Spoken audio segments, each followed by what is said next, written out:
Hello guys, in this video I'm going to show you how to turn on Clanverse notifications on the Clash of Clans application.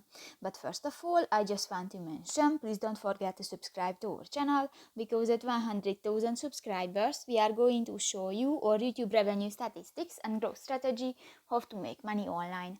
So let's jump into it. First of all, open the application on your device.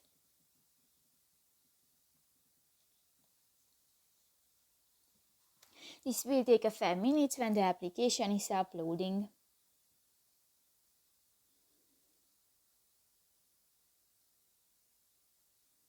Click to the settings icon at the lower right corner of the screen and click to the more settings button.